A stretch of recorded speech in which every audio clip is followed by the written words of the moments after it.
टुंग का साया एक गांव था। वहाँ के लोग सीधे सादे और मेहनती थे, पर एक बुरी आदत थी। वो लोग हर रात चुपचाप जंगल में जाते और वहाँ से लकड़ियाँ काट कर लाते। दिन में सरकार का डर, पर रात में सिर्फ कुल्हाड़ियाँ और लालच। एक रात दो गांव वाले कुल्हाड़ी लेकर जंगल में घुसे। घनी झाड़ियों और ऊंचे पेड़ों के बीच वो एक भारी तने पर नजर डालते हैं। एक लंबी लकड़ी जो बाकी लकड़ियों से बिल्कुल अलग दिख रही थी। उस लकड़ी पर धारियां थीं, मानो वो सांस ले रही हो। अरे देख, ये लकड़ी तो खुद ही जमीन पर लेटी है, काटने में टाइम नहीं लगेगा। हिप हॉप ने कुल्हाड़ी उठाई, तभी एक आवाज आई, बहुत धीमी लेकिन कानों के पार जाती हुई। टंग टंग टंग, सब ठिठक गए। सकूरा ने इधर उधर देखा, लेकिन कोई नहीं था। फिर वही आवाज, इस बार तेज। टंग टंग टंग, हिप हॉप के पैर थरथराने लगे।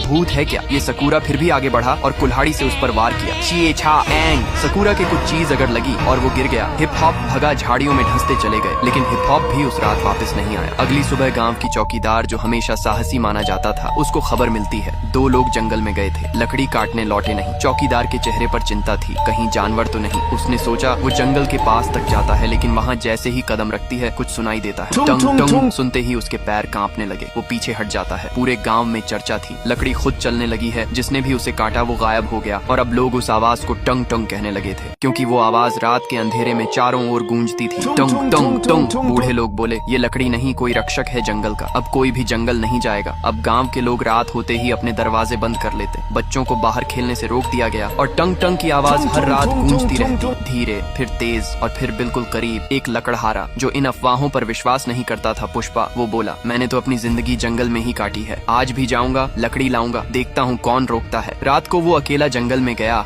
और कुछ घंटों बाद उसकी चीख सुनाई दी, बचाओ, ये कोई लकड़ी नहीं, ये जिंदा है। फिर उसका कुछ पता नहीं चलता। चौकीदार ने अब ठान लिया था, ये सिर्फ कोई अफवाह नहीं, कुछ है वहाँ, कुछ ऐसा जो हम इंसानों को रोकना चाहता है। वो बुजुर्गों के पास जाती है। एक बूढ़े बाबा कहते हैं, वो लकड़ी नहीं, जंगल का राजा है। टंग टंग, न वो आदमी है, न जानवर, न भूत है, न देवता, वो जंगल की आत्मा है। जब भी किसी ने जंगल को नुकसान पहुँचाया, वो टुंग टुंग बनकर लौटा। चौकीदार अकेली जंगल के पास खड़ा था। हवा तेज हो रही थी, पेड़ हिल रहे थे, और फिर वही आवाज, टंग टंग। झाड़ियों के बीच से वो आकृति सामने आई, लकड़ी का बना एक इंसानी आकार, बिल्कुल सख्त, पर आंखें जल रही थी। चौकीदार की सांस रुक गई। वो देख रहा था जंगल के रक्षक को, लकड़ी के राजा टंग टंग को। टंग टंग कुछ नहीं बोला, सिर्फ एक बार जोर से गूंजा, टंग टंग, और जंगल की जमीन कांप उठी। पुष्पा